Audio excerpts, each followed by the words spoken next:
Hello, today I'm here with Evelyn Dunphy. I wanted to ask you a couple of questions about what you do for a living. You are a painter, right? What exactly does that entail?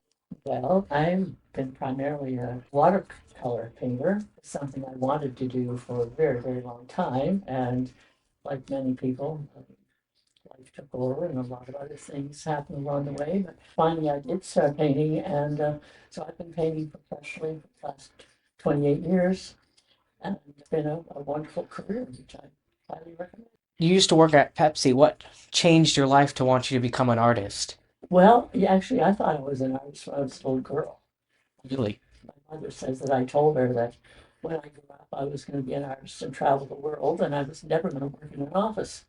But as sometimes happens, I did end up working in an office, and Pepsi-Cola just happened to build the headquarters in the town we were living in, and so I went to work there, and it was a terrific experience. There came a time when I realized that if I wanted to be a painter, it was now or never, and so it was really there was one thing that turned the corner for me, and that is that we went to a talk one night by an artist who was giving uh, a talk at a local college on keeping a landscape journal.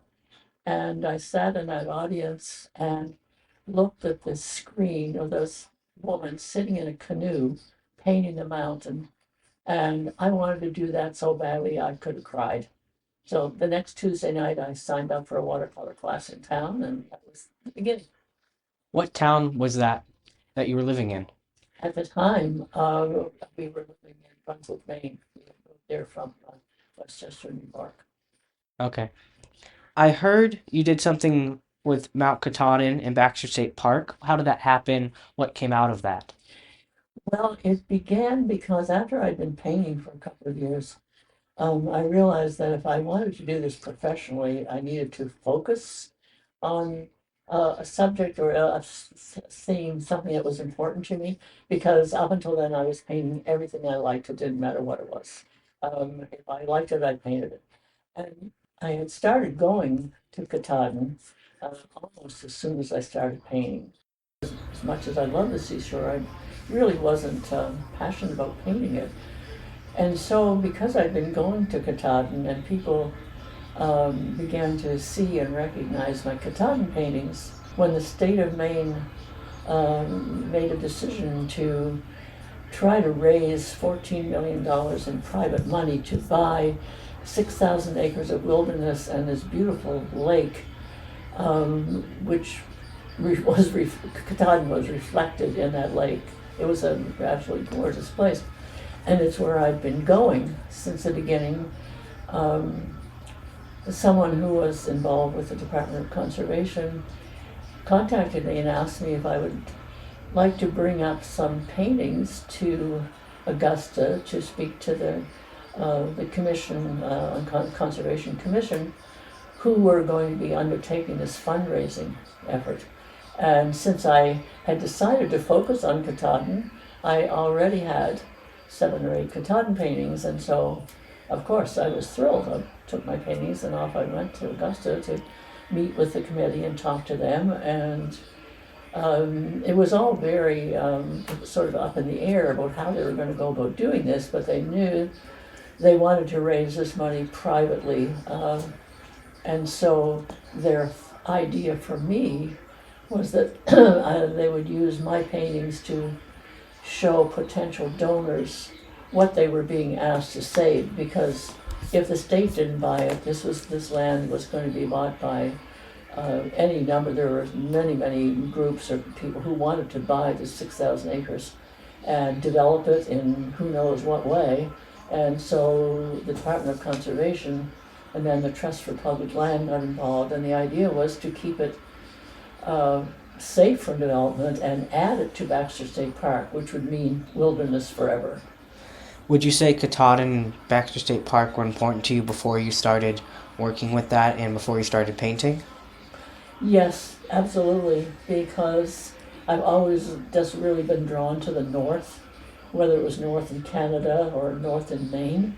And Katahdin is really a sacred mountain in Maine to the native peoples, and I think hundreds and thousands of other people from all over the United States who have visited Katahdin over the years feel the same way. There's something very, very, very special about it. And so I've been going there to paint, as I said, since I started. And the opportunity to use my work to save this place was just an irresistible thrill for me. It was a perfect merging of what I love to do and a purpose that was really important. Has your job ever taken you somewhere where you probably never would have gone unless you were an artist? Oh, absolutely. What a terrific question. And it wasn't anything I planned. I didn't have a list of things that I wanted to do. I just kept working and painting and responding to opportunities. And so within a very short time, probably after I've been painting 5 or 6 years, I was invited to teach a watercolor workshop in Ireland, and then in Tuscany, and in probably another 2 or 3 years I was painting regularly with a small company that took small groups of artists to Spain, Belgium, France, Italy. I also taught 2 watercolor workshops in Cuba, and in fact was the first American artist to teach painting workshop in Cuba after many decades after the revolution, because you can't go to Cuba freely, of course, as Americans. And so I arranged for someone who had been taking educational groups to Cuba to arrange a trip for me, and so I taught 2 in workshop. I was in Cuba for 2.5 weeks teaching 2 consecutive workshops. Do you have any regrets or things that make you so happy you chose to become an artist? I know those are 2 contradicting things, but do you have any things to say about that? I don't have any regrets. I used to feel in the beginning that, oh my goodness, I waited too long. Because I was 54 when I started painting. Although I'd made art all my life, I just hadn't actually spent any time, focused on learning how to paint. And so I would get this sort of overwhelming feeling that, you waited too long, there's not enough time to learn all the things you want to know. But then one day, honestly, this is the truth, I heard just as clear as a bell, you have all the time you need. So I never look back. I have no regrets. I think everything I did leading up to that point when I started painting made me the painter that I became. Since then, I can't say it's been anything but just the greatest pleasure, because I've met people from all over the world that I'm still in touch with. It just opened up a whole new world for me. That sounds lovely. If you had something to say to our listeners who are thinking about becoming an artist, what would you have to say to them? I would say, if that's what your passion is, then do it. There are all kinds of ways to go about this, and it would depend on you and your personal preferences and your situation. But the one thing I do stress, and this is from all the adult students that I've had in the past 20-something years, don't be discouraged by people who tell you you can't make a living as an artist. That is absolutely not true. You have to use your head in the same way you would with any other career. It helps to learn the business, even though you're not I've never painted for the market or painted or started to paint to make money. But it turned out that by using my painting and having people respond to my painting and wanting to buy that I had the most wonderful career selling art and teaching art, much better than I did in the corporate world. And I don't think there's any reason why anyone who is willing to work really hard, keep your focus, get the help you need, and even if you're not able to go to art school right away, do whatever you can. Take courses, there's so much available online, but you must be sure of your goal. Decide what it is you want to do, and then just get started on it, and I would encourage you 100% to do that.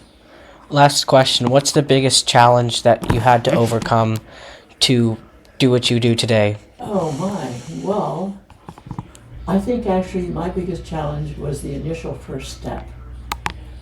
Because I was working full-time, I had a lot of responsibility. I pretty much spent my life looking after everybody else. And for me, the biggest challenge was to say, from now on, I'm doing this. It's basically for me, and I've turned a whole new chapter of my life over to learning and practicing and being the best artist I can be. Once I made that decision, then everything just fell into place. That's nice to hear. Well, I think we'll end it there. Thank you for being a guest, and we'll talk later. Well, thank you. It's been a great pleasure talking to you, and I hope it's encouraging to anybody else who would love to be an artist.